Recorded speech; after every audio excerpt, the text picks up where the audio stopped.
Donc, dans cette intervention, on va vous illustrer au travers de différents exemples la façon dont les nouvelles technologies peuvent aider les éleveurs à mieux piloter leur exploitation.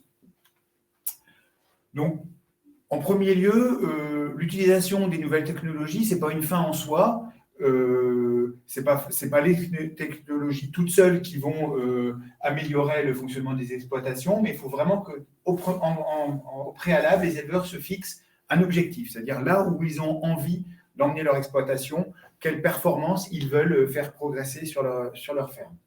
Et puis ensuite, ils doivent se fixer une stratégie, c'est le chemin qu'ils vont emprunter pour arriver à cet objectif. Et c'est là que vont intervenir les nouvelles technologies, en gardant l'image de la voiture ou du tracteur.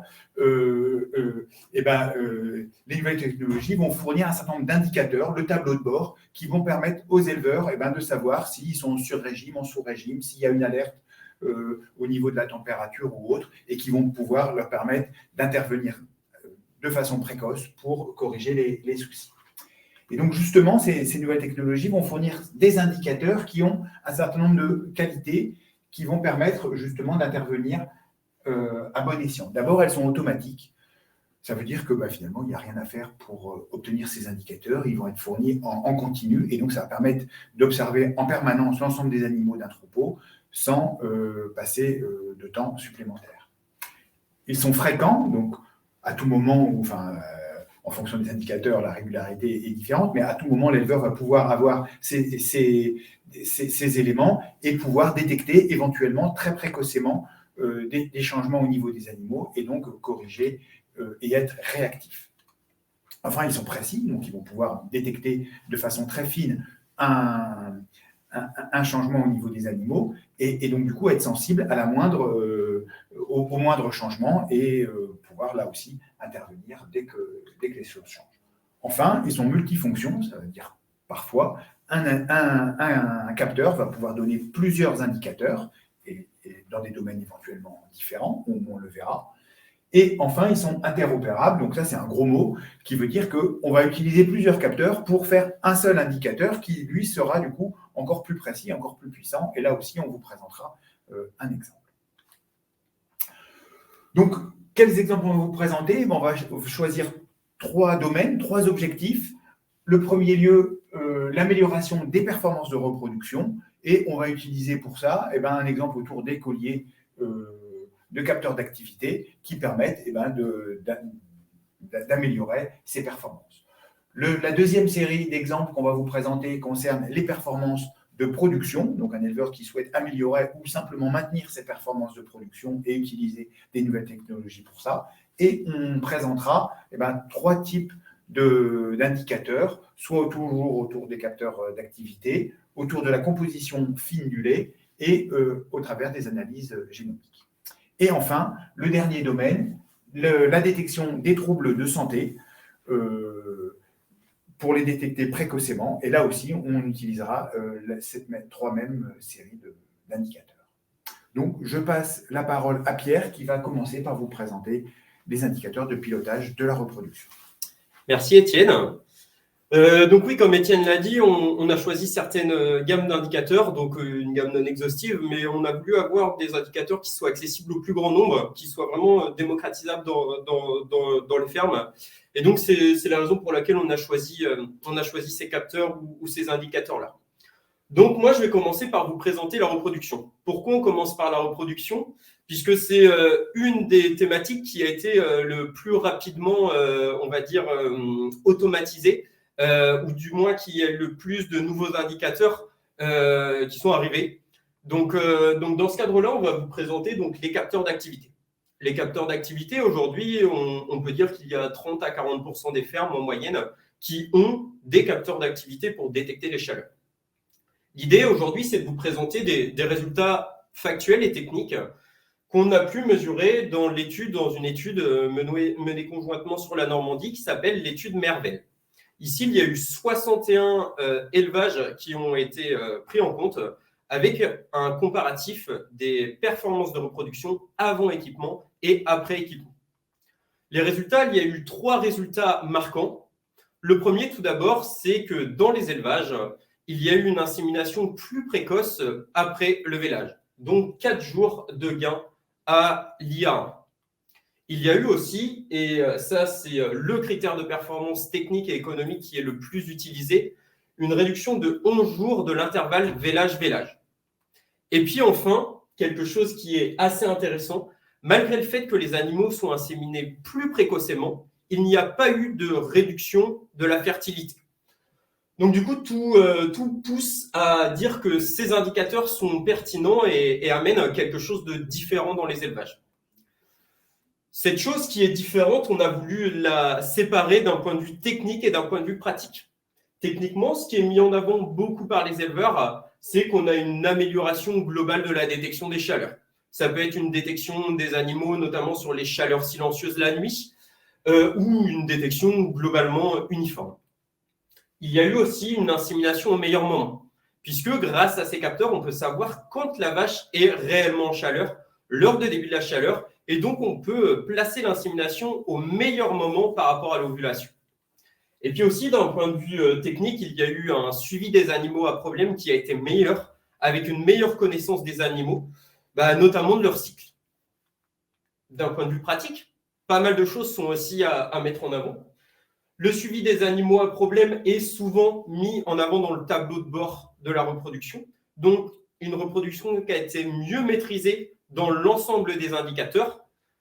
Un suivi uniforme toute l'année, que l'éleveur soit par exemple en train de semer son maïs ou qu'il soit sur la ferme, la détection sera en tout temps similaire.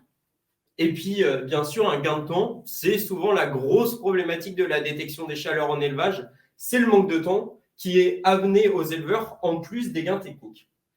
Donc voilà, sur la reproduction, on a pris cet exemple-là, mais on aurait pu prendre aussi d'autres exemples de nouveaux indicateurs, comme les taux de progestérone qui sont disponibles sur certains robots de traite, et puis aussi sur la protéine, le dosage d'une protéine de gestation qui est fait aujourd'hui. À partir d'un échantillon de lait individuel, on peut savoir si notre vache est gestante ou non. Donc tous ces petits indicateurs permettent réellement d'améliorer la reproduction en élevage et de prendre en main cette thématique qui est très, très impactante sur les résultats techniques et économiques. Bon, une fois que notre reproduction a été bonne, l'idée en vache laitière, c'est de piloter les performances. C'est ça qui va créer la partie revenu. Ici, je vais vous présenter les 3 indicateurs dont Étienne vous parlait. Et je vais commencer déjà par la composition fine du lait. La composition fine du lait, c'est quelque chose qui a été développé de plus en plus ces dernières années et qui a mené à la création de nouveaux indicateurs très pertinents. Là, sur cet exemple-là, je vais me concentrer sur les acides gras, les spectres d'acides gras, notamment au niveau du lait de tendre. Aujourd'hui, quand on prend notre matière grasse, on peut avoir un grand nombre d'indications via une analyse du spectre, donc une analyse rapide, qui va nous dire, par exemple, un reflet de l'état métabolique du troupeau. Est-ce que globalement mes animaux sont en bonne santé? Est-ce qu'il y a quelque chose qui dérape? Est-ce que tout va bien? Mais surtout, l'intérêt de cet indicateur-là, c'est d'être en amont des impacts sur les performances. C'est de détecter quelques jours avant une problématique, un déficit énergétique par exemple. Et ça, grâce aux acides gras, on va l'avoir globalement une semaine. On va avoir cette indication une semaine avant que nos animaux perdent en lait ou perdent en taux. Je vais vous illustrer cela par un petit exemple qui est arrivé dans un de nos élevages partenaires, littoral normand. Donc là, ici, ce que vous pouvez voir, c'est l'évolution d'un des acides gras qui comporte et qui reflète la valorisation de la ration. Ici, vous pouvez voir, comme vous l'imaginez, tout ce qui est vert est plutôt positif. Ce qui est orange montre qu'il y a des choses à améliorer. Et puis, quand ça passe en rouge, c'est qu'on a plutôt une problématique. Donc là, vous avez une évolution dans le temps, donc, qui part d'août 2021 à mars 2022. Donc, quelque chose qui s'est passé vraiment très, très récemment. Ce qu'on peut voir dans cet élevage, c'est qu'il y a eu un changement de maïs après la mi-octobre. Ce qu'on a vu dans les faits et au niveau de notre analyse, on a pu anticiper le fait que au niveau de la transition, la ration était mal valorisée. La ration était mal valorisée tout simplement parce qu'il y a eu beaucoup plus de production de méthane et donc du coup, on arrivait sur des indicateurs sur un tableau de bord qui était plutôt, comme le disait Étienne, là, cette fois-ci, en sous-régime. Et puis ça a continué, et puis ça ne s'est pas amélioré malgré le temps, malgré l'évolution du maïs. Donc l'éleveur s'est décidé, malgré le cours du blé, à amener 1,5 kg de blé après ce très mauvais résultat d'acide gras. Eh bien, vous pouvez voir l'évolution avec en janvier une réelle baisse du taux de méthane dans le lait et donc une amélioration de la valorisation de la ration. Eh bien, ça s'est vu ici, mais ça s'est aussi vu sur les productions avec un petit peu de décalage, mais avec des animaux qui sont revenus aux objectifs de production, qui étaient de 36 kg dans cet élevage-là. Et donc, du coup, un indicateur ici qui est les acides gras qui vient vraiment aller vers cette atteinte de la production théorique. Et puis derrière, l'éleveur s'est dit qu'avec l'évolution du maïs et un maïs qui était plutôt amidonné, il pouvait se permettre de supprimer le blé. Petite erreur faite, et on l'a vu assez rapidement, avec un deuxième échantillon qui a été plutôt précoce, assez collé, 15 jours après, avec une augmentation du taux de méthane dans le lait, donc du coup des acides gras qui allaient vers le rouge. L'éleveur a décidé d'ajouter le blé, et donc du coup, il n'y a pas eu d'impact sur les performances sur les animaux. Ça a commencé tout simplement à se tasser, mais donc du coup, cette réactivité lui a permis de remettre ce blé, de remettre cette source d'énergie et de remettre les animaux dans le droit chemin. Remettre les animaux dans le droit chemin, ça a entraîné des indicateurs d'acide gras qui étaient dans le vert, donc plutôt très positif, et puis quelque chose qui continuait et des animaux qui atteignaient les objectifs de production. Sauf que l'éleveur a voulu encore challenger un petit peu ces acides gras, et puis il a décidé de supprimer quelque chose qu'il ajoutait, c'était de l'amylase, donc de l'amylase qui permettait une prédigestion de notre amidon. Et donc, il a bien vu que ces indicateurs repartaient plutôt vers le rouge, plutôt vers le mauvais. Et donc, il n'a pas hésité à rajouter cette amylase très, très rapidement après l'obtention de ces indicateurs. Et donc, il n'a pas eu d'impact sur les performances, malgré le fait qu'on puisse penser qu'il allait y en avoir un au vu de l'évolution des acides gras. Donc, c'est un petit exemple de quelque chose qui est très précis et qui est développé depuis peu. On a parlé des capteurs connectés, je vous ai parlé des capteurs connectés et de l'impact sur les performances de reproduction. On va dire que c'est leur fonction primaire dans les élevages. Mais aujourd'hui, ces capteurs-là ne sont pas, sont multifonctions, ils ne sont pas unitâches. Et donc aujourd'hui, ils permettent de mesurer les temps de rumination, les temps d'ingestion et puis leur période dans le temps. L'objectif, c'est un petit peu comme les acides gras, c'est d'améliorer l'efficacité alimentaire par le comportement des animaux. Le comportement des animaux, le comportement alimentaire, c'est quelque chose qui ne ment pas. Je vais vous prendre un petit exemple de nouveau pour illustrer ça. Donc là, dans cet élevage-là, on a un objectif de production à 9000 kg de lait. Ce que vous pouvez voir ici sur ces graphiques-là, c'est en bas la courbe du temps d'ingestion du troupeau, donc qui évolue dans le temps. Et puis en haut, en vert, vous avez l'évolution, cette fois-ci, de la courbe de rumination. Pour une efficacité alimentaire optimale, il faut dans ce cadre-là des courbes qui soient constantes, parallèles et bien écartées entre elles. Force est de constater que dans cet élevage qui, à ce moment-là, atteignait les résultats voulus, puisqu'ils étaient à 9400 litres de lait et 35 de TP en race Holstein, il y avait des choses qui pouvaient être améliorées sur le temps de rumination. Et puis en creusant, on a pu réutiliser ces indicateurs-là en les mixant entre eux. Et on a repris ces indicateurs de rumination et d'ingestion via un rapport pour montrer l'efficacité vraiment du rationnement. Et puis ici, vous avez le temps de mastication qui est mis en avant. Ce qu'on peut voir sur ce petit graphique, c'est qu'un point bleu, c'est un animal, et puis le point vert, je ne sais pas si vous arrivez à le voir au milieu, c'est la moyenne de notre troupeau. Eh bien, ce qu'on peut voir ici, c'est encore une fois, il faudra avoir des animaux bien répartis. Mais là, on a un nuage d'animaux qui est plutôt avec une pente qui n'est pas normale. Et puis, avec beaucoup d'animaux, une part significative des animaux qui sont plutôt du côté d'un manque d'appétence de la ration. Et puis, certains qui se retrouvent avec un manque de quantité. Donc, ça permet de mettre en avant quand même certaines choses qui sont, est-ce que ma ration, elle est appétente? Est-ce que ça trie à l'eau? Est-ce qu'il y a d'autres choses? Cette réponse, on l'a grâce à la répartition de l'activité des animaux dans le temps. Ce que vous avez en orange ici, c'est déjà tout d'abord, toute la largeur représente une journée. Et ça, c'est l'emploi du temps des animaux du troupeau qui sont debout.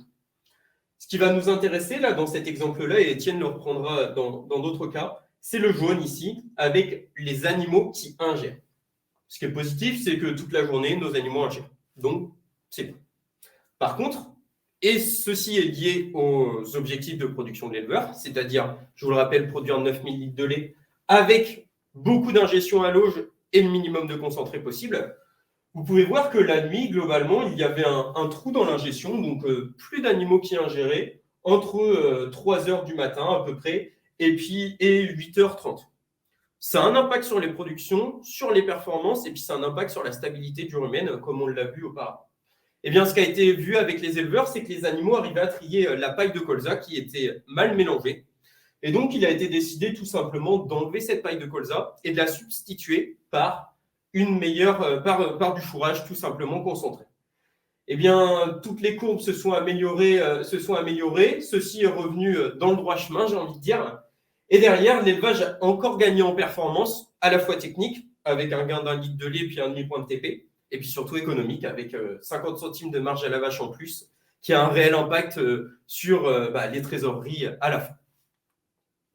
Et puis, je vais finir rapidement sur cette partie performance en parlant de la génétique et de la génomie.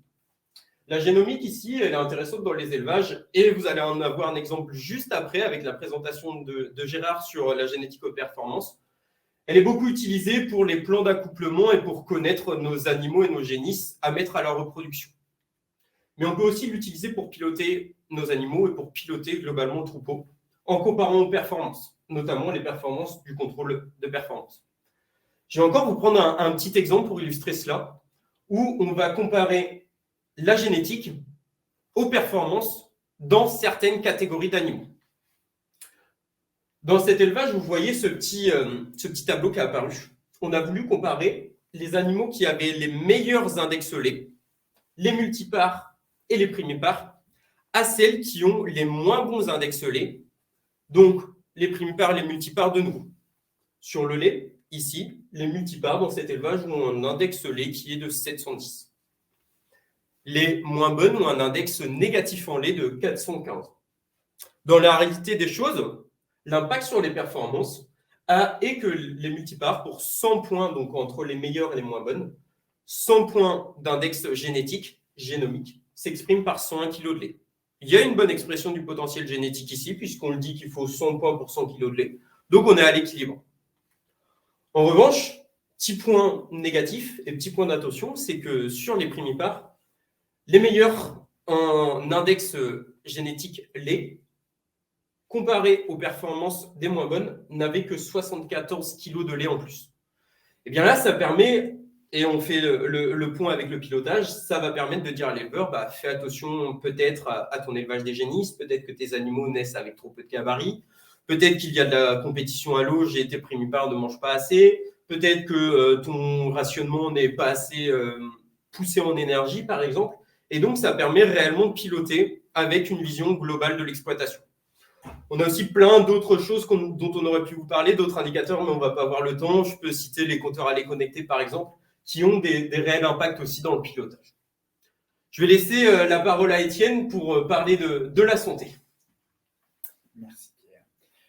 Donc, toujours dans le même fil, je vais vous présenter l'utilisation d'indicateurs pour piloter la santé au niveau des élevages au travers d'exemples et des capteurs que l'on vous a déjà présentés. En premier lieu, l'utilisation des capteurs d'activité peuvent aider individuellement à détecter la survenue de maladies ou de troubles. Donc, dans l'exemple ici présent, c'est la même courbe que tout à l'heure, c'est-à-dire l'ingestion et la rumination pour un animal. Et puis, vous voyez qu'il y a eu une forte baisse d'ingestion et de rumination à un certain moment donné. L'éleveur a même reçu une alerte pour lui signaler, attention, il se passe quelque chose au niveau de cet animal. Donc l'éleveur a pu, alors que lui n'avait encore rien détecté, a pu voir cette baisse, examiner l'animal suspecter avec son vétérinaire que cet animal était ferré et donc intervenir à temps. Et vous voyez que derrière, la santé de l'animal est revenue parfaitement sans que les performances ne soient durablement affectées. Et puis, on peut multiplier ce type d'exemple avec ici un autre animal qui a, pareil, une forte baisse, une alerte aussi, et là, en l'occurrence, c'était un déplacement de caillette qui en était la cause. Donc, ce qui veut dire que ces capteurs permettent de détecter vraiment un changement très fin et de détecter très rapidement au niveau d'un animal. Certes, ce n'est pas spécifique, ça veut dire qu'à l'examen de la courbe, on n'est pas capable de dire c'est tel trouble qui arrive, mais en revanche, en regardant l'animal et en l'observant, voire en l'auscultant, il est possible de justement détecter la maladie qui l'affecte. Autre rubrique, mais toujours avec ces colliers, là il s'agit plutôt de mesurer les conditions d'élevage et d'ambiance au travers de l'emploi du temps des animaux. Est-ce que finalement les conditions dans lesquelles je mets mes animaux et les pratiques de mon bâtiment permettent aux animaux d'exprimer au mieux et correctement leurs performances? Donc, on retrouve l'exemple que vous a présenté Pierre tout à l'heure de l'emploi du temps des animaux sur 24 heures, avec en haut l'activité des animaux quand elles sont debout et en dessous l'activité des animaux quand elles sont couchées, avec différentes couleurs, le vert la rumination, le jaune la gestion, le gris l'inactivité et le rouge les autres activités, les déplacements notamment.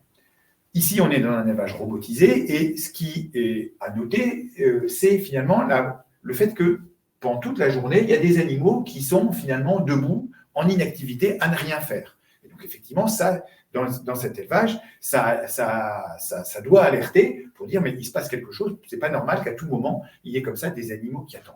Donc, pour l'exemple, dans cet élevage, nous avons équipé l'élevage de caméras pour time-lapse, dans lequel on a observé différents endroits du bâtiment, et notamment le parc d'attente qui est ici figuré.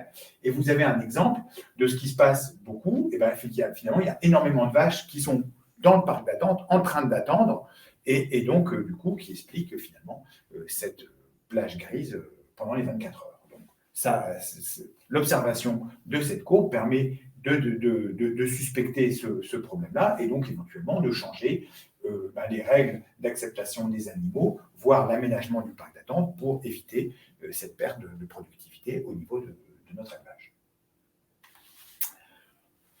Autre exemple, là, ce coup-ci, toujours autour de la santé, et là, sur la santé mammaire, au travers des indicateurs fournis par Génocellule. Donc là, il s'agit d'un monitoring fait à partir du lait de tank, dans lequel l'éleveur envoie régulièrement ses échantillons pour avoir des comptages cellulaires individuels. Vous avez en bleu les comptages cellulaires du tank. Vous pourriez vous dire, pourquoi est-ce que l'éleveur fait autant de prélèvements, vu qu'il est toujours très en dessous des seuils sur les mois pendant lesquels on observe ici. Alors, on va faire un zoom sur le 15 mars, où l'éleveur avait un comptage cellulaire moyen de son troupeau de 100 000 cellules, 120 000 cellules. Donc, on pourrait penser que tout allait bien. Et pourtant, quand, au travers du service Génocellule, on reconstitue le comptage cellulaire individuel de chacun des animaux, on se rend compte que finalement, il y a 4 animaux qui sont nouvellement infectés sur ce contrôle-là, qu'on ne pouvait pas suspecter sans cet indicateur. Et parmi ces 4 animaux, il y a certes 2 rechutes, mais aussi 2 nouvelles. Et donc, du coup, l'éleveur peut, grâce à ça, intervenir avec, en l'occurrence, des médecines complémentaires pour éviter que ces animaux s'infectent durablement et que la qualité de leur lait soit là aussi durablement dégradée. Dernier exemple qu'on va vous présenter concerne, et là on a plutôt essayé de l'orienter, autour du multiplexage de différents indicateurs. Et cet exemple concerne le stress thermique, la prévention du stress thermique. Alors, pour expliquer pourquoi et comment on est arrivé à ça, vous avez ici, sur 2 mois, l'année dernière,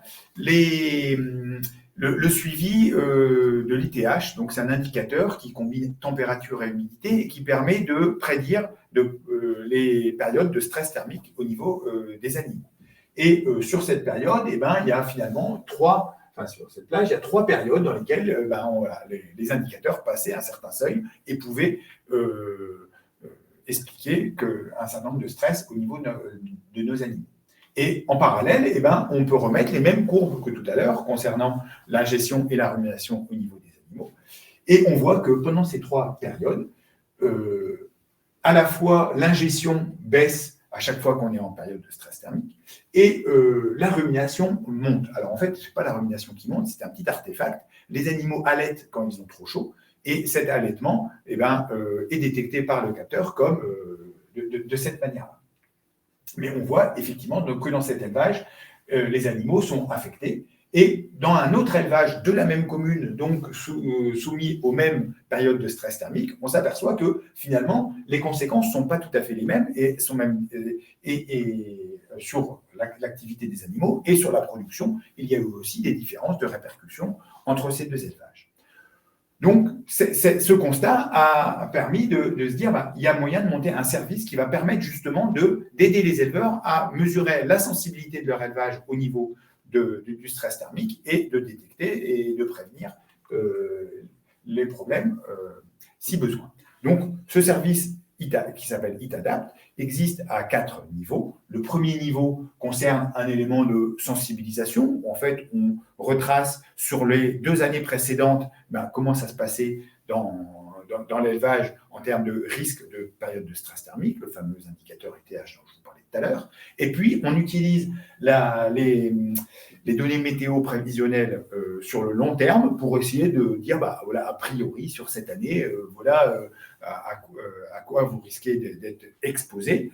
Et en l'occurrence, ici, c'est dans le Calvados, et vous pouvez voir que le risque est un peu plus important, prévisionnel est un peu plus important en 2022 que sur les années précédentes, puisqu'on est à 33 jours, alors qu'on était à 18 en 2021 et 24 en 2020, donc un risque de stress thermique peut-être un petit peu plus important. Comment ça se passe dans mon élevage ? À ce moment-là, un indice de résilience spécifique est calculé pour l'élevage, c'est-à-dire qu'on reprend sur les années précédentes lorsqu'il y avait une période de stress thermique, comment ont réagi les animaux au travers de 4 indicateurs. Donc, un indicateur autour de la reproduction, on va regarder finalement quelle était la fertilité pendant ces périodes-là. Au travers de la production, on va regarder est-ce qu'il y a eu des chutes de lait sur ces périodes-là. Et au travers de l'activité d'ingestion, donc de ingestion-rumination, de la nutrition, et puis du confort, est-ce que les animaux sont restés plus longtemps debout et ont pu montrer un stress pendant ces périodes. Et donc, comment la réponse des animaux du troupeau dans ces 4 éléments permet de calculer un indice de résilience. Donc A+, finalement, les animaux n'ont pas du tout été affectés. Et puis, si B, C, D, ça veut dire que mon troupeau a perdu en performance et mon troupeau, ma conduite, est sensible au stress thermique. Et ça veut dire que si à nouveau j'ai peur de stress thermique, j'aurai intérêt à modifier mes pratiques. Et donc, quand vont intervenir ces périodes, est proposé sur les applications FarmLife, justement, c'est la météo prévisionnelle sur la semaine précédente, avec mis en avant les périodes où effectivement le stress thermique existe. Et enfin, en dernier volet, une garantie coup de pouce qui a un service assurantiel qui permet éventuellement de compenser des pertes exceptionnelles liées à des périodes de stress thermique exceptionnelles au niveau de l'élevage.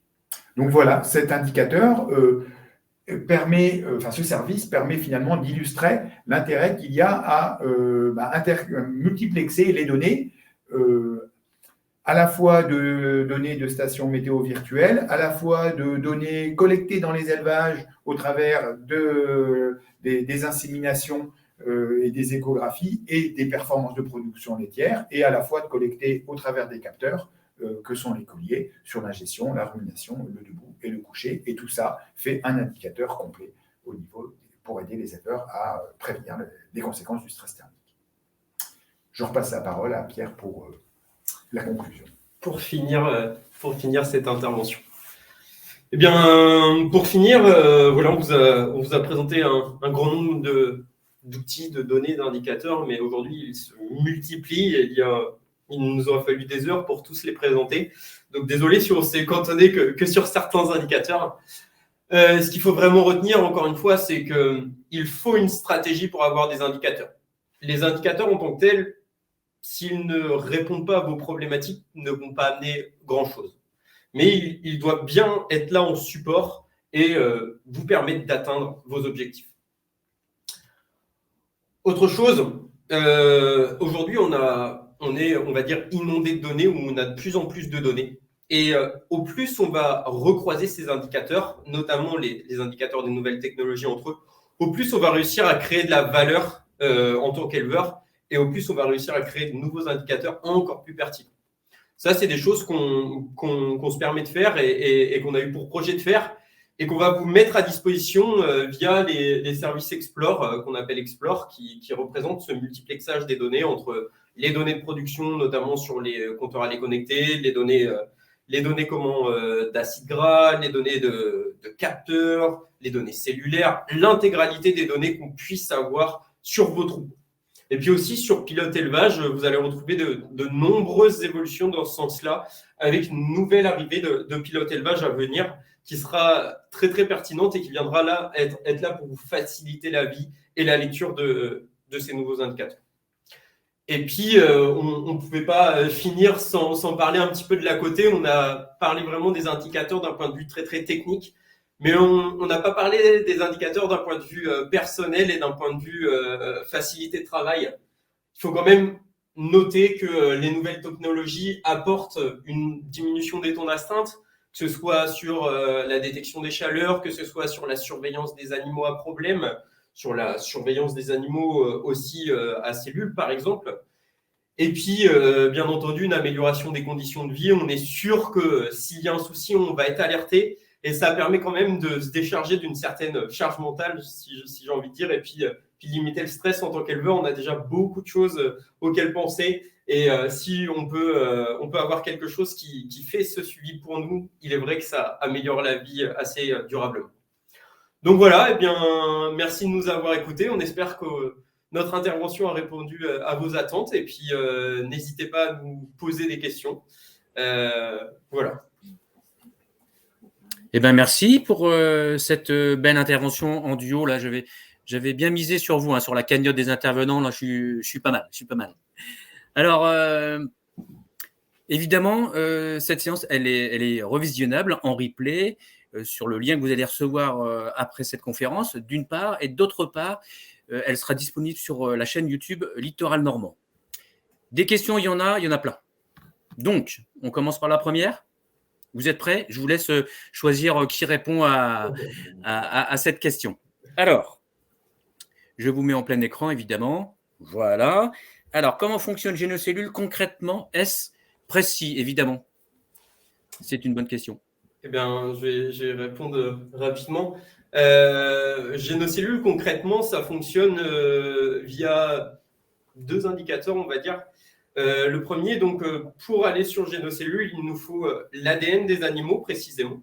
Donc voilà, on va faire un prélèvement de cartilage ou de poils pour avoir notre ADN qui va servir au génotypage. Et puis, une fois qu'on a cela, ce qui va être recherché, c'est les cellules des vaches. En fait, dans l'échantillon de lait de tank, on prend un simple échantillon de lait de tank de lait de mélange. On va pouvoir retrouver les ADN des vaches. Et donc, du coup, on va le transcrire en des cellules. Donc voilà, on va avoir globalement une fiabilité qui va être identique à des prélèvements individuels. Donc l'intérêt, c'est vraiment le fait que voilà, c'est une prouesse technique qui est là, qui est une vraie prouesse technologique. Donc on vient rechercher l'ADN et l'éleveur, dans les faits, il prend un échantillon de lait de tank et puis un transporteur vient collecter ce lait de tank et il aura les résultats sous 3 jours. Voilà.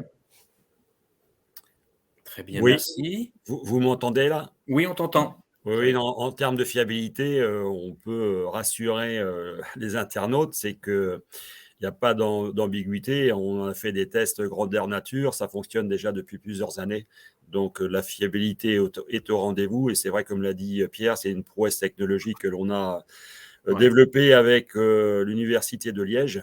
Donc, et Synergie, mais voilà, ça fonctionne et l'objectif, c'est de valoriser d'autres caractères, d'autres critères par la suite. Deuxième question. Les acides gras sont-ils mesurables à l'individu et y a-t-il un intérêt? Je vais laisser Étienne y répondre. Donc, oui, en fait, les acides gras, l'exemple qu'on vous a présenté là est issu d'analyse d'acides gras d'un échantillon de lait-tank qui a été fait de façon conjointe et enfin contemporaine au prélèvement génocellules. Et donc, c'est pour ça qu'on avait beaucoup d'échantillons. Mais oui, on pourrait tout à fait développer l'analyse des acides gras à travers d'échantillons individuels. Alors, on utilise, Pierre l'a évoqué, des spectres et des équations pour transposer ces spectres en teneur en acides gras. Ces équations, en fonction des acides gras, sont plus ou moins précises. Donc, sur certains acides gras, peut-être qu'il faut être prudent sur la teneur pour certaines vaches, mais par contre, certains autres acides gras permettraient justement de détecter des pathologies individuelles ou éventuellement même de sélectionner des vaches au sein de son troupeau. Donc oui, c'est possible et certains le font déjà. Très bien, troisième question. Le collier d'activité pourra-t-il faire autre chose que ce qui est présenté? Eh bien, oui. Je sais pas, j'y réponds. Vas-y. Eh bien, enfin, le collier d'activité, c'est réellement une mine d'informations. C'est quelque chose qui est vraiment gigantesque à exploiter. Donc là, il a été présenté trois choses. Donc la partie détection des chaleurs, la partie alimentation, la partie comportement. Et puis aujourd'hui, il y a déjà, et puis la partie stress thermique. Et puis aujourd'hui, il y a déjà d'autres, des entreprises qui proposent d'autres choses. Donc notamment la détection du vélage à partir de ce même collier. Donc c'est quelque chose qui est aussi intéressant. Et puis il y a aussi des entreprises qui permettent de mettre en avant des calendriers de pâturage, donc de savoir quand les vaches pâturent et combien de temps elles pâturent dans la journée, notamment dans le cadre d'éleveurs qui ont des cahiers des charges sur le pâturage à respecter, ou d'autres éleveurs qui veulent améliorer leur pratique de pâturage et améliorer leur pratique globale.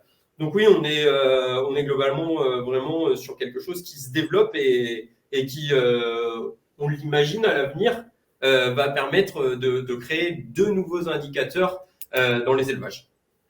Demain, avec ce type d'indicateur, on pourra peut-être calculer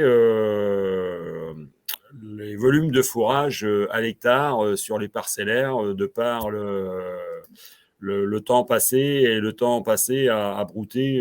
Voilà, on peut tout imaginer. L'indicateur vélage, il y a 4 ans, on se posait la question parce que par rapport à sa fiabilité, et puis on s'aperçoit que le capteur Medria arrive à détecter surtout l'ensemble des vélages, mais surtout les vélages difficiles, et ça c'est important. Donc, je confirme, il y a beaucoup de potentiel avec ce type de capteur et de monitoring. Alors justement, je rebondis, hein, il y a une autre question, évidemment. Des indicateurs pourront-ils prédire des maladies dans le futur? On est tout à fait en lien avec l'échange qu'on vient d'avoir. Sur la partie santé.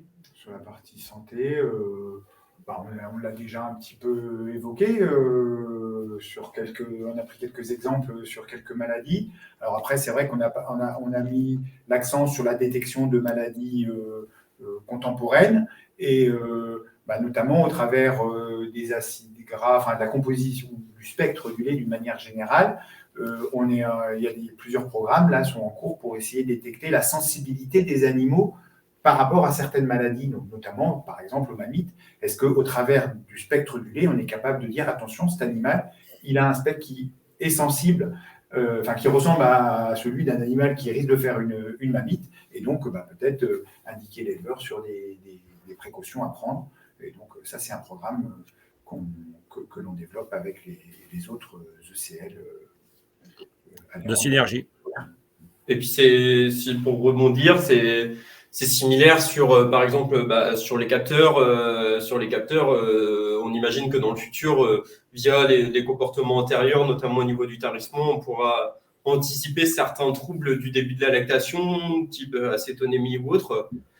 Et puis aussi, pour être exhaustif, j'ai envie de parler, on vous en a pas parlé énormément, mais du génotypage. Il y a eu une belle présentation qui a été faite ici en milieu de semaine sur l'index paratube, mais il y a aussi ça qui est présent sur d'autres maladies comme les problématiques de pattes ou de dermatite, et puis aussi sur d'autres problèmes comme l'acétonémie. Donc j'imagine vraiment que dans le futur, à plusieurs échelons, on pourra anticiper les maladies et être là en amont, quoi. Encore une petite dernière. Pourrait-on recréer des alertes en couplant les services et comment bénéficier du service HitAdapt?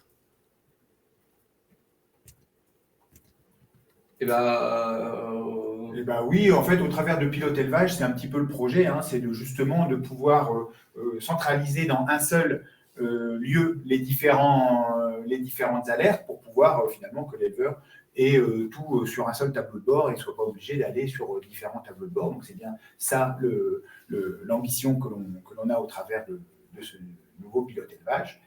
Et aujourd'hui, HitAdapt, c'est un service qui s'adresse aux éleveurs Medria, qu'on a développé en partenariat avec eux,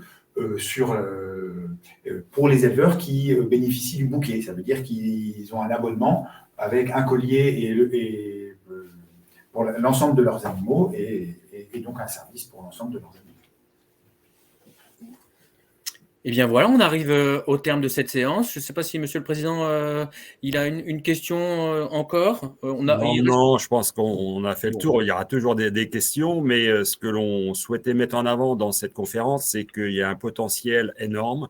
On a déjà beaucoup d'innovations, mais il va encore avoir des innovations à venir. Et ce qui est important, c'est le fait de pouvoir faire le lien avec l'ensemble des données que l'on a sur nos exploitations, données de robots, données d'exploitation, données d'environnement, données des animaux, pour sortir des indicateurs adaptés, qu'on n'ait pas 36 000 indicateurs, mais qu'on puisse avoir les indicateurs les plus pertinents pour prendre les décisions le plus rapidement possible. Donc c'est pour ça, voilà, une des idées d'Explore, c'est de compiler un petit peu tout ce qu'on a comme données sur l'exploitation pour sortir le bon indicateur ou les bons indicateurs de gestion et de pilotage de son exploitation. Donc les choses progressent, les choses avancent et vous pouvez compter sur Littoral Normand et Synergie pour aller dans ce sens. Alors justement, si vous avez des questions encore qui vous viennent à l'issue de cette conférence, n'hésitez pas à prendre contact avec Pierre et Étienne au travers du service client.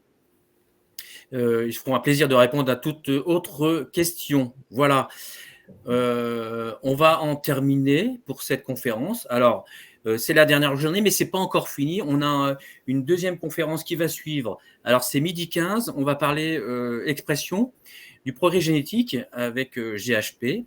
Et c'est Gérard Remez de Gène Diffusion qui va nous faire cette intervention. Donc, j'espère à tout à l'heure vous retrouver. Et puis sinon, bonne journée. Et puis, merci à tous encore. Merci à Pierre et Étienne. Merci. À bientôt. À bientôt.